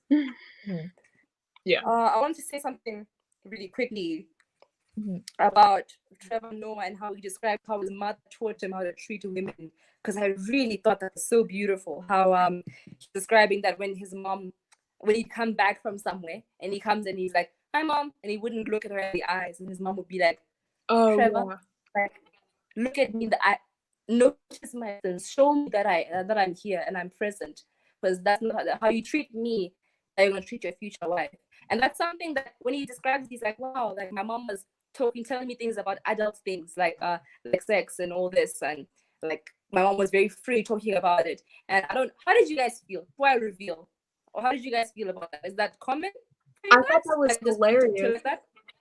I thought that was so funny because she would literally like he wouldn't make eye contact. I have trouble making eye contact, but it's not because I don't respect the other person. And I thought that was really funny how like I don't know, he would like not make eye Both contact. frozen. Huh? Am I frozen? Sorry, you both froze for me, so I don't know what you said. Oh, well, I was just saying how I thought it was funny, when he would, like, I don't know, do some, like, really small thing, like, for, JoElla brought up, like, when he would, come out of his room and say, "Hi, Mom," and not make eye contact, and, she would turn that into, like, a whole ass lecture about how you need to respect women and how you can't treat your future wife like that, and I just thought it was so funny. Yeah. His mother is so funny, and I can't think of any more anecdotes right now, but yeah, I just love his mom. She was how great. did you feel about that scene, Bex? Is that something that's common? Oh, Bex did. Bex listened to Yes, the the audio. audiobook. Yeah. I highly recommend. Yeah. Does his narration add to the story at all? Yes, it absolutely does. Especially, you don't know Trevor Noah and his family, but he will talk you through it. And you mentioned you liked And his he'll accent. pronounce everything. Yeah, all of that. He does Pronunciation. He does the different languages, and he has a beautiful voice. Lena, like you'll fall in love with him, I think. But yeah, JoElla, were you How did asking you me feel? what I thought How about? did you feel? Yes, yes. Is it something that's common to talk to children about, like, your future wife, like, this is how you're gonna treat no, stuff like that? That type of level of maturity with this type of conversation with a child. Is that common for you? So interestingly, I think it's from what I know. So I'm Christian, and I think that's more common in Christian households. Like I just know my mum with my older brother was always like, "You better treat your wife right," and he's like 10, and you're just like, "What?" But I know in other households, there's I don't know. It's the thought of marriage, isn't it? Like there's different levels of expectation, I think, on whether you'll get married. Right. I don't think I Yes, some explained that people do. well at all. Yeah. But yeah, No, you said it right. You said it right, babe. my mum definitely has made comments like that to my brother. Okay, so it's not common. Okay. I wanted to make the point that with his mom, I wanted to just add the layer that, as Xhosa, they are thinkers. They're people who think. That's like the stereotype, that they really do things. That's how they are. But as a Zulu household, I don't think, like, at least by stereotype, it wouldn't, depending on a different tribe, depending how they view women in that certain tribe, it would be different. It would be a totally different conversation. It would be like, it would be fine for him to just pass by and just say, hi, like, I really like that added it. He talked about how the mom wanted him to, level up. You can't just pass me by, acknowledge me. And for me, that's something that we're told a lot. At least in my case, it's not that, because I am straight. So my mom would be like, hey, so you're just going to leave the kitchen like this, my dear? Come on now.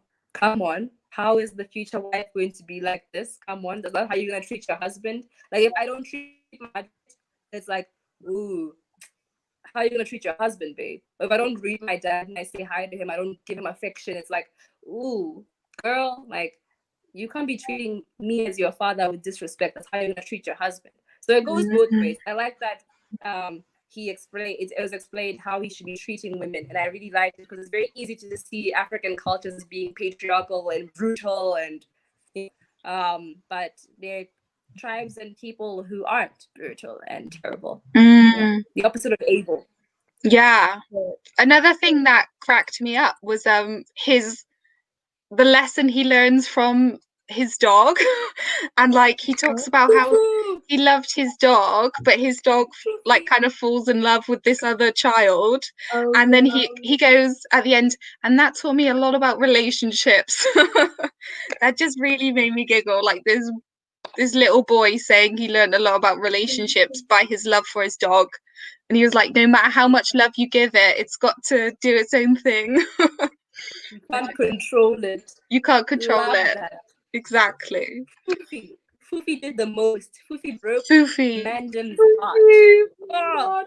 That was simultaneously the most deep and funny and heartbreaking scene I've ever read in my life. And I just, oh my God.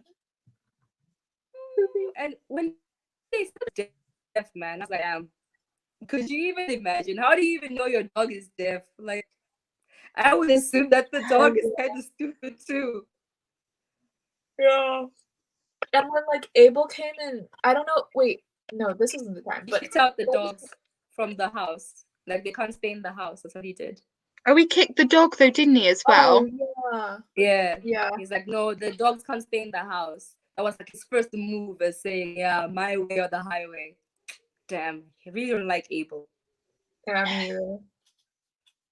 I can't believe he's still like alive and living in that village. That scares me. That What if area. it comes to the US? Specifically not village, because they're on the outskirts of Johannesburg. So still within the city. Nice structures, not just huts. Yeah. Yeah. Not okay with that. And he has no criminal record because the police never listened to the domestic violence charges. Yeah. Right. It's It very made me sad. As a community as well, when there is marital discord or the like, as he said in the book, he's like, people won't rally for that. They'll rally for rape. If a woman is raped, they will sort out that criminal on the spot. You know, like, you will be punished today, like right now. No law beats you up on the spot. But when it comes to like women being beaten in their households or just the domestic violence in general, be it onto men or onto women, people just say, your business, you know. It's not just the police, but also the community around them. Like, yeah, that's none of my business. Yeah. I think a lot of Trevor's reflections are so interesting because he has experienced so much trauma, but kind of it feels like he's only realizing it as an adult, what he's gone through, and kind of how profound some of the things he experienced were. I thought that was really interesting. Yeah, I thought when he was reflecting about how Abel beat him and compared that with how his mother beat him, like as a disciplinary thing.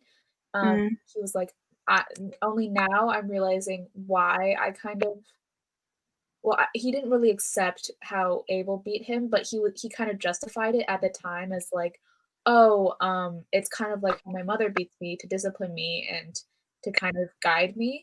And I think at the end, when he was reflecting on that, he said something along the lines of, I now realized that everything my mother did was out of love, and like even when she was violent towards me, it was because she loved me and wanted me to do the right thing.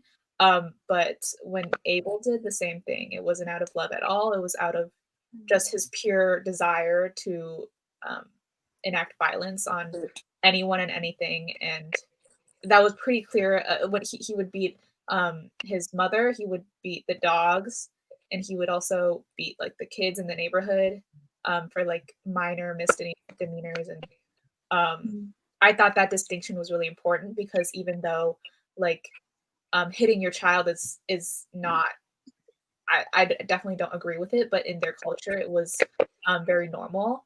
I think it was clear that it was difficult for him to distinguish how his mother was violent towards him and how Abel was violent towards him. And I think like the fact, like how he was able to distinguish it when he was writing this book, and when he was an adult was pretty profound, and that was very heartbreaking.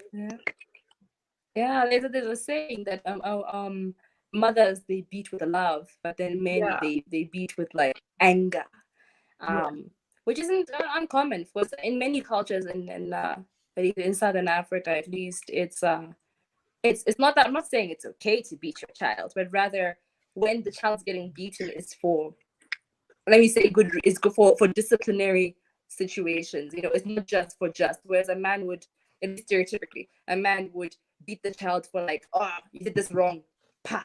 But then a mom would beat the child if they got in trouble at school too often. They weren't doing their homework. They're falling behind. It would be like, I'm beating you because you should not ruin your life. You know, like, yeah. So for me, you know, just for the sake of diversity of thinking here, for me, I understand the beating concept. It makes sense to me as I've experienced that in my own life and seen it around. You know, yeah. That turned out okay. Yeah. Right. Yeah. Yeah, it seems like it's very to do with what are your intentions, like why, yeah, how are you justifying hitting someone? Is it because you're genuinely I can't remember the quote, but his mum says, I hit you so you won't end up dying by someone else's hand, something like that. Yeah. Like very much like I don't want you to make these mistakes again, which could end up killing you. Do you remember the bit I'm talking about? Yeah, 100%. She said like it was in the chapter, The World Doesn't Love You. Yeah. So she was explaining that, Yeah. you know, yeah, my boy, the reason why I punish you because the world will punish you so much worse. Because when you are with a policeman, you aren't my son anymore. You are his, he is just a policeman. Whereas for me, you're my child. And it's just I loved how it was explained so beautifully. Yeah. Yeah. Mm-mm-mm. I think Damn, also, this book is I beautiful. found this quote on 126. It was talking about Abel and his violence and his anger. Abel didn't have a gun yet. He bought that later, but Abel didn't need a gun to put the fear of God in you. I watched as he got right in the guy's face. I couldn't hear what the other man was saying, but I heard Abel, "Don't fuck with me. I will kill you." The guy turned quickly back in his car and drove away. He thought he was coming to defend the honor of his family. He was happy. He left happy to escape with his life. And so I think, like it, like Trevor's mother wouldn't be violent with anyone else because she has no reason to. Because the only reason she's violent, she's beating Trevor's because she loves him and wants to discipline him. But like Abel, he just wants to be violent for the sake of violence and like satiating that anger he has, and he'll literally do it to anyone.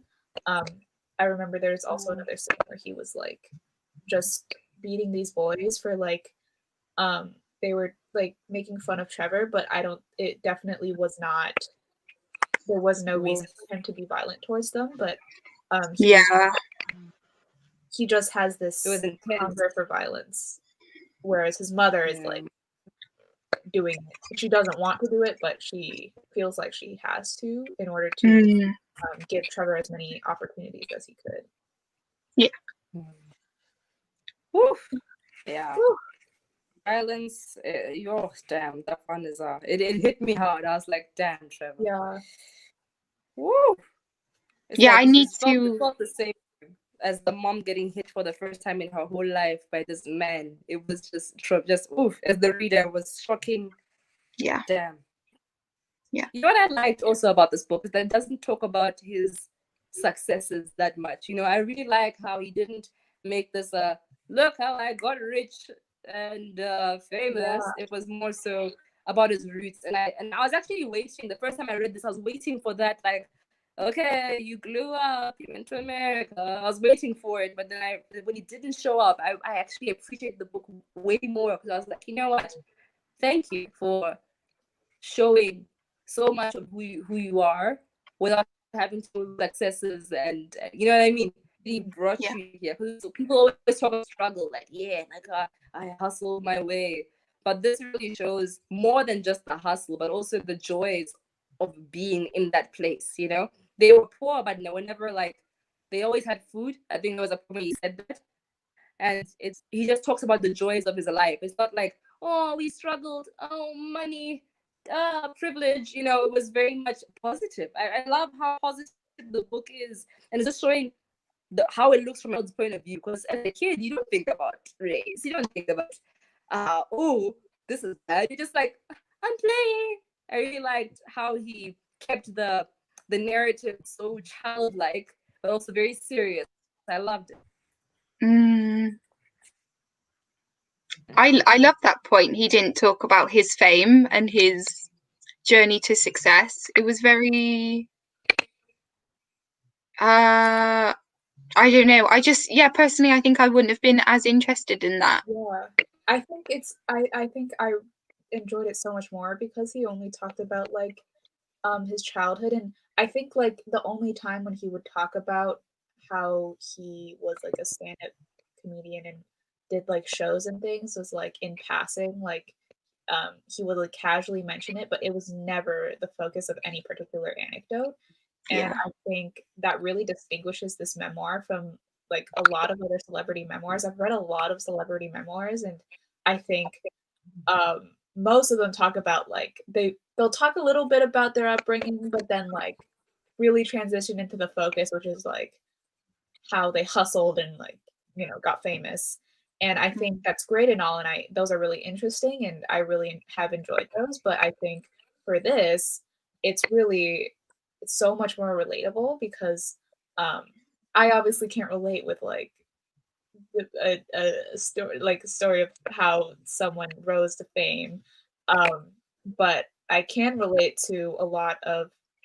I still can't relate to a lot of his experiences for obvious reasons, but I think the fact that he kept it so real and to like his roots is definitely a lot.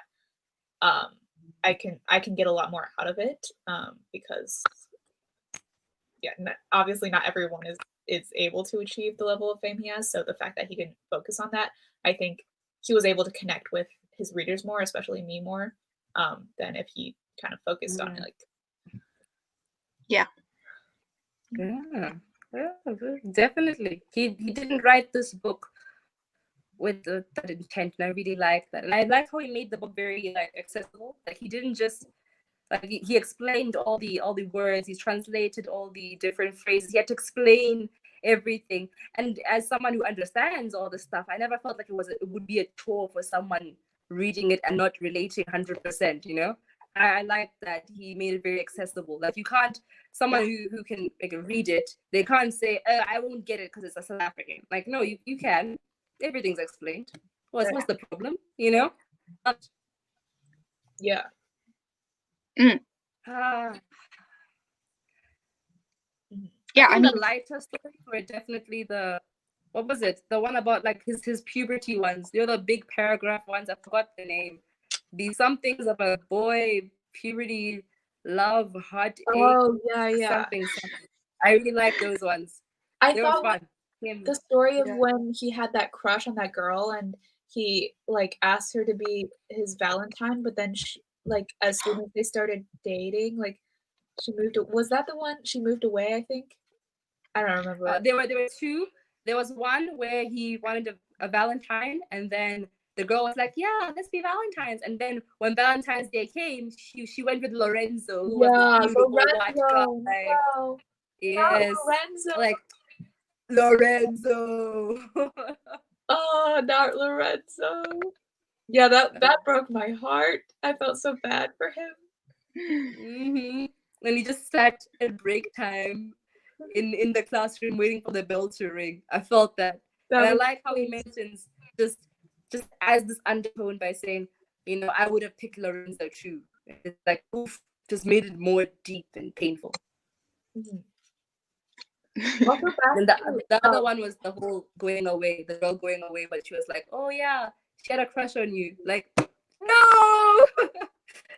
Yeah, that was so sad. They were all so frustrating. Like I didn't find any of them sad. Like I was just like, lol. I felt, to be honest, I was laughing, but I also felt bad for him. I felt so bad for him. In a sense, like I think that kind of makes the fact that he didn't talk to his date that one time when he like traded her for that record. I think that made it a little more understandable because he literally had no experience, and like all those times he tried, he got rejected, or like I don't know, he seemed very damaged in the romance department, and I just Yeah. bad. Yeah. I just And it thought made it this is so a many- teen boy. Let him fail. Yeah, Like, I'm Ah! sorry, but you need that. exactly. Fall on your face. Pick yourself back up again. Yeah, Ah, he went through so that much. ad. Like, I don't know. And now he's a stud. So Exactly. Exactly. He went through his phase, and now he's out here stealing all the women. He is Mr. Steal Your Girl. I love it. yeah. I love it. I think Also, it hit me more because a lot of experiences I can relate to myself. Like, ooh, that one about the person going away. I felt that. I think I was reading myself. oh I was no. like, yeah, stop. Oh, Too close to God. home. Stop.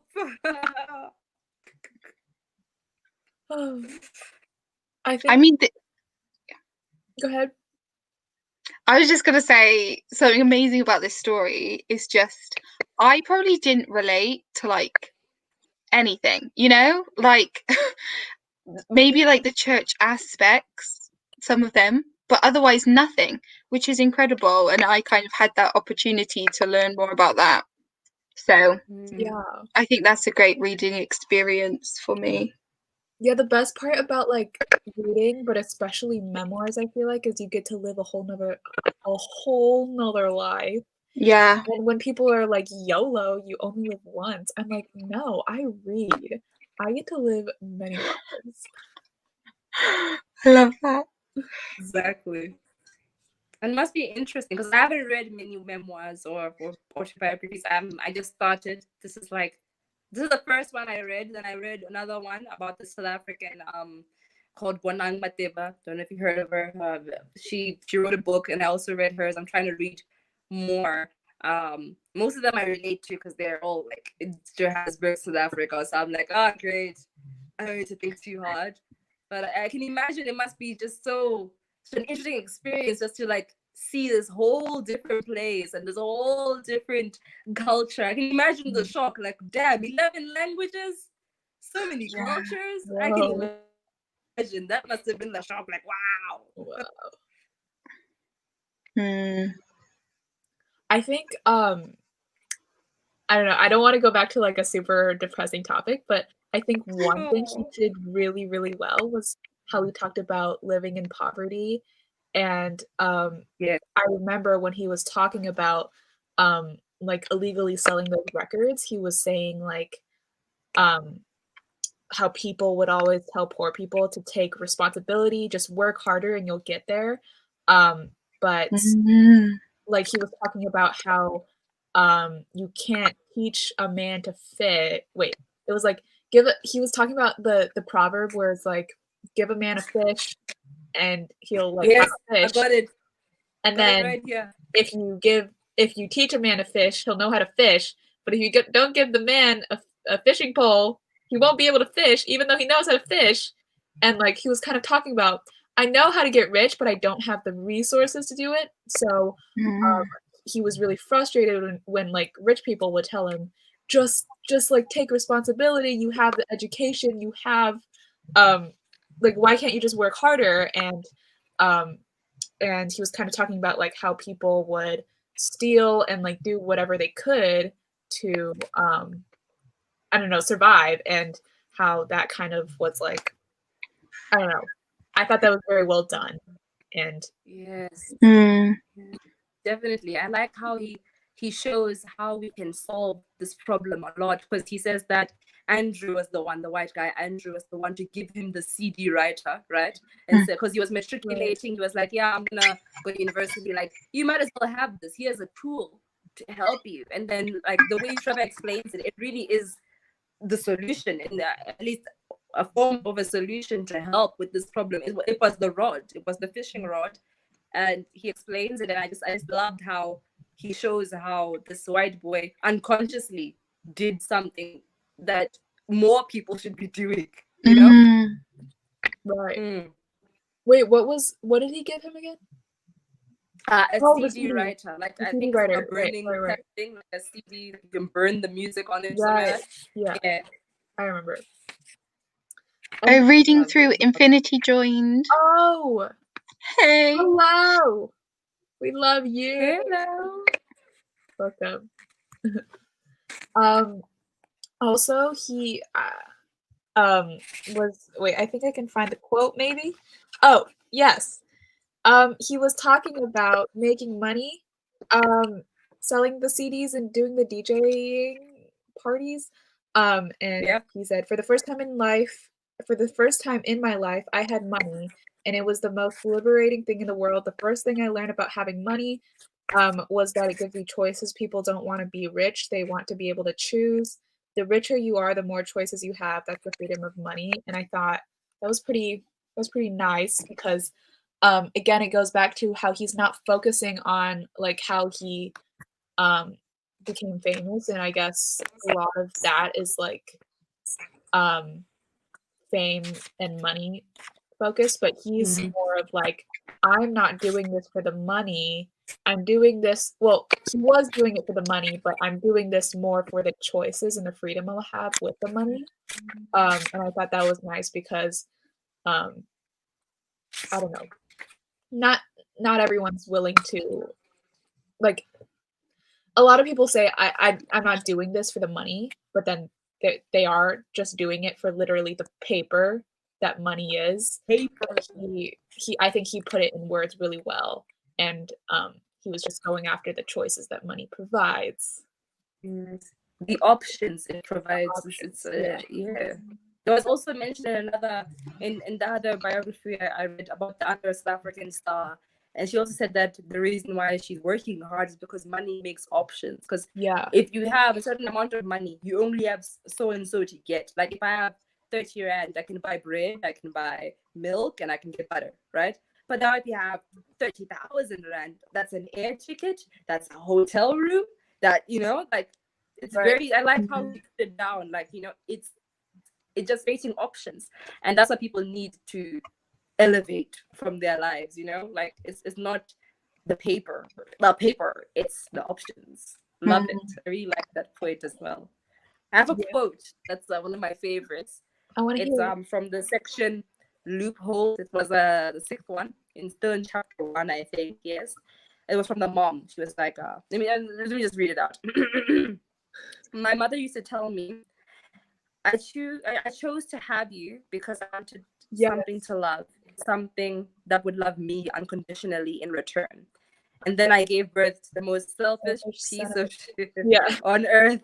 And all I ever did was I remember cry. that. All I did was cry, eat, me. I loved it. I loved that because just a chapter before, it's all sweet and lovely. That same introduction. Then like in the next chapter, it's like this little pooper. I love that because that is motherhood. She wanted that baby, and I like how it wasn't to say, "Oh, she got pregnant. Oh no, the white man raped her." No, like this is something that she chose. She wanted a child, and an illegal one, matter of factly, and it's just so beautiful because we always see with Black women or these women in general in a situation where they can't hide. It's tough, single woman, single mom, hard, and she's just such a beacon of light to show that it's not just a horror. Yeah, it's she beautiful. was so funny the whole way through.